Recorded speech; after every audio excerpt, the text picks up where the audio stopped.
We imagine a body without limbs when we imagine the ego, said the sibylline, disembodied, seeming menace. This sinister, soft-spoken, murderously unblinking mandarin's beard ran like a tapered shrink-wrapped ponytail from the cleft of his sallow, pointed chin. He had a glabrous forehead, the lugubriously studied movements of a junkie on the nod. The mind of three geniuses stuffed into a noggin dedicated to evil. Not pure evil, necessarily. Impure evil would do just fine. I went down under 1,000 feet. 2,000. I have the imprint of so many lives on my skin. Since then, I've learned a few things. Like, stampede as phenomenon comprises multiple elements, among them herd mentality, the fight or flight response, and the architectural dogma of the space assigned to crowd control. The right combination will always result in fatal pressure, which can overrun brick, even steel. In mathematical models of escape panic, you get interaction forces that are almost kind of sexy. Counteracting body compression, sliding friction.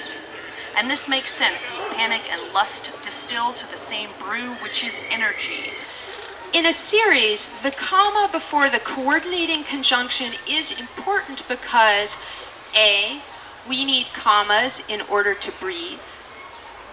B, without the comma, an association between the last two items in the series may be inappropriately implied, with the result that the reader ends up confused. We'd all be better off if everyone would just stick to the rules. But now we had stopped trying altogether. Sex as a rule had become mechanical, regulated, bad. Thermometers had often been involved, cramp-inducing positions, manuals.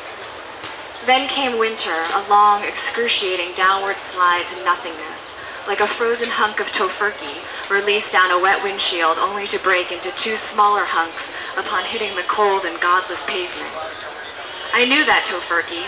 I had just bought it. Once home, I had placed it on the roof of the car while trying to wrest the other grocery bags out of the back seat.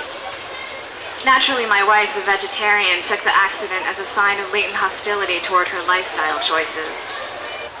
Remember that publication pivots on the public, and I can't inflict these pallid stories on them. You may find a willing publisher elsewhere, but I doubt it. I don't blame you for thinking you might have found a sympathetic audience on my desk. I am sympathetic, but I'm not blind. So not this time, I'm afraid. Thanks for giving me a look. Warmest, Frank. I swallow gravely to signal I've finished. His pale face fixes mine. Can you believe it, he asks. I can, but I struggle to compose an expression that says I can't. He reappears holding a hand grenade. I quickly scan the cafe. The customers around us continue to talk or nap or feed their handheld devices. The employees chat behind the counter. I'm on a mission, he says, to rescue grenade lobbing from the land of metaphor. That's for tonight, I ask? It is indeed, he beams. All I can picture is Frank exploding into 1,000 pieces. I can't help it. And I don't want to laugh at the image, but it's hard to suppress. Readings are normally so dull. What about the people near the podium, I ask? They must be devoted fans to have gotten there early for such good seats, he says. They'll deserve it. There must be 200 people on hand for the event. This is why writers want to live in New York. It provides the illusion that writers are popular. Reluctance is not the word.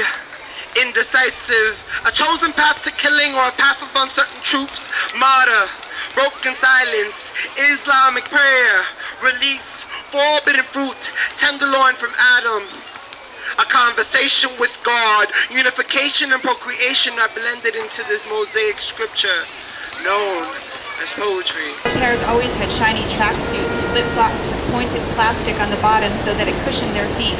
And they all loved Nike, but said it wrong, without the long E, like bike.